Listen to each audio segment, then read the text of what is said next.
Feros Care presents. I find the first misconception is, well, she's old, therefore she's frail. Old and frail go together.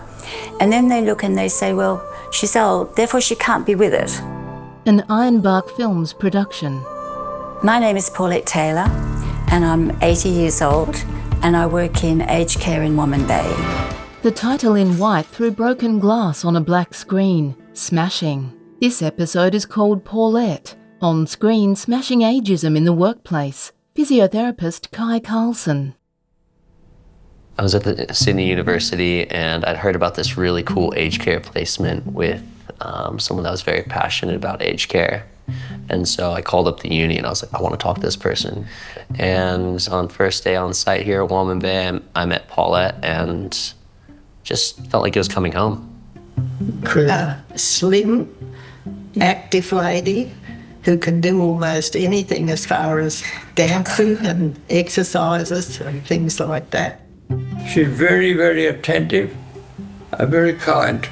She keeps at us, encouraging you. Always. Well, our brief is really to decrease falls. When a new resident comes to the village, our physio will interview them and then work out whether they would like to come to the gym. And then we also ask about their goals. She knows the resident down to their family's names and their children's names and what their interests in the past were. And then she merges those two things together and implements their physio program. When I first married and moved to Canberra, my then husband was working at the ANU and we joined up with the caving club. It took us 7 years to survey all the caves from Canberra to Jenolan. We led a very outdoor life. I have a history of naturopathy and a history of exercise. I'm always on websites, webinars, researching health and healing. So health and healing and exercise has been just a part of my natural life. I live in an over 50s village and I happen to be on a committee. We're known as the village people. Mm-hmm. And very proud of it, aren't we, Sue? Yes. Yep. We get together quite often. We run an activity every Friday night. So we have live music, we have a meal and we dance. Paulette bows her head. A few years ago, my daughter passed away and I fell into a very deep, dark hole. And I didn't feel family and friends really understood.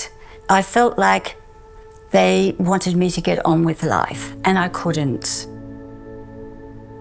I realised, well, if you're here, this has to be a purpose. So what the hell is that purpose? Seabirds wheeling at dusk. I've happened to be visiting my mum for a weekend and I saw a little ad in the paper teaching English in China. So I decided to go to China. I was teaching in Shenzhen University. Towards the end of that year, I had a dose of SARS. To end up in hospital in China where nobody can speak English was very difficult. So I came home. But when I came home, I had nowhere to live. And so my family said, oh, well, Mum's getting a bit frail, so why don't you go home and look after Mum? Which I did for 8 years. It was a privilege and an honour to look after my mum. Her husband, the age of 30, had a major stroke. She nursed him at home for 50 years. Mum showed me what resilience was all about. Mum showed me what hard work was, to never give up. But at the age of 94, she fell and broke a hip. So we had to find a place for Mum and we found Woman Bay straight away. But because I'd been with her 24/7 for 8 years, she wanted me there all the time. So I became a volunteer. And then when Mum passed, I didn't realise it until after she'd gone, really, what an influence she was or has been in my life. Now, I've been permanent working in aged care for 7 years. I love my job. I love working in the gym. I love seeing residents who come in that are not as mobile and I see them getting stronger. Therefore, generally, they're feeling better in themselves. Well, I think Paulette's a darn good teacher. Yeah. I notice that when I'm doing exercises, or anybody else is, she's watching all of us, and if we stumble a little bit, she'll notice that and change the exercises to suit us. I think it's Paulette's care and attention. And apart from all that, I love it. So I'm always trying to watch and make sure that I'm getting the best out of the residents with their exercises. I thought she might have been 65 or 6, something like that. 76. Oh, I'd have to say 60. Yes, I guess it was a milestone, my 80th birthday. And my birthday actually fell on a work day. So the residents and the staff gave me a beautiful morning tea.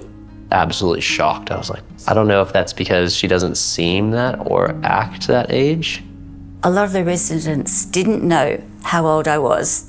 Not about very hard to believe at that time was what she does and how she looks after us all. Never seen that before. I guess age is a superpower when you're looking after seniors because immediately there's a bond. Ice boxes instead of fridges, old Outback loos. We relate to how life was. They're not residents. Well, they are because they're residents. They're my friends. The banter. It's fun. But she just nags at me, that's different.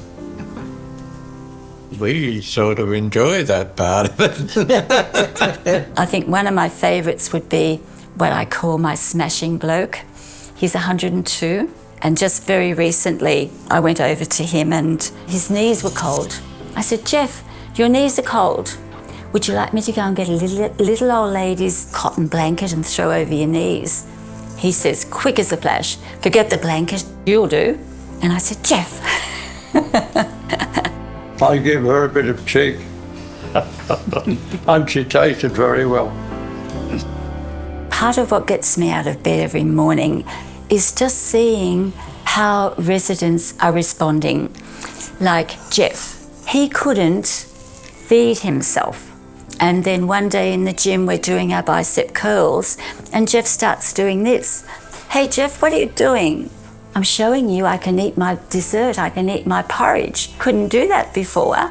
Tears were rolling down my eyes because it gives me such a sense of joy and pleasure to see somebody doing something they couldn't do before.